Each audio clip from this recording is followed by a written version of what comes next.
deuces, that was for sure.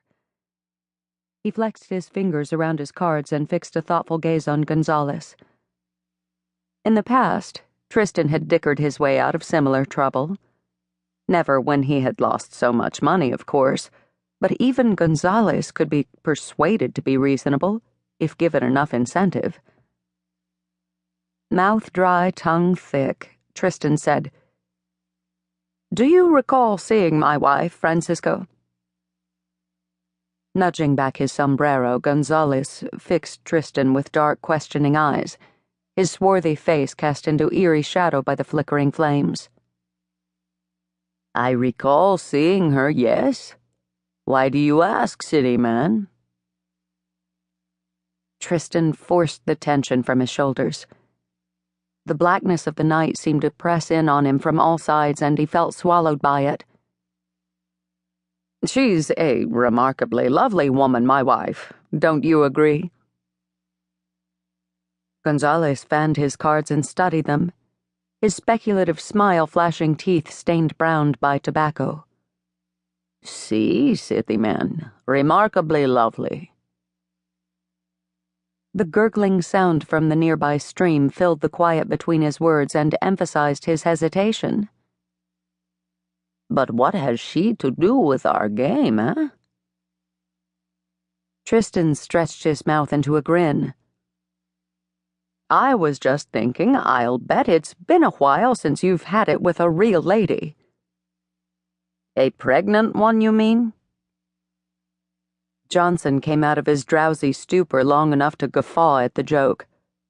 Tristan shot him a glare and said, "By the time we find the Mustangs and get back to my place with a herd, she'll have dropped the brat." Gonzales's smile broadened. "And you will be a very happy man?" Tristan leaned slightly forward. "No, you don't understand. You could be a very happy man. Think of it, a woman like Laura, hair and eyes the color of whiskey.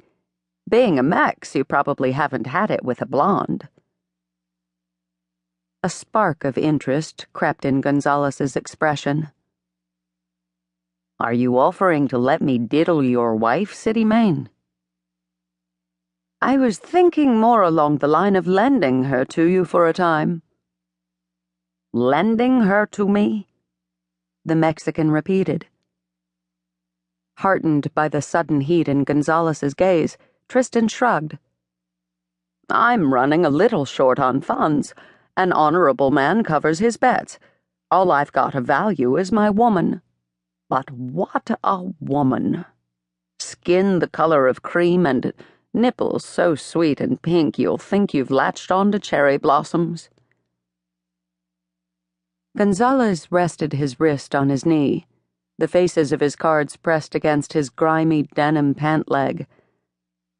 Eyes glinting, he turned a smile on the others.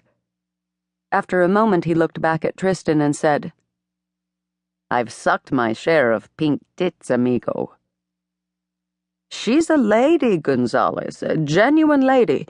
In the past, I'll bet you've watched women like her from afar, wanting but unable to take." Gonzales chuckled.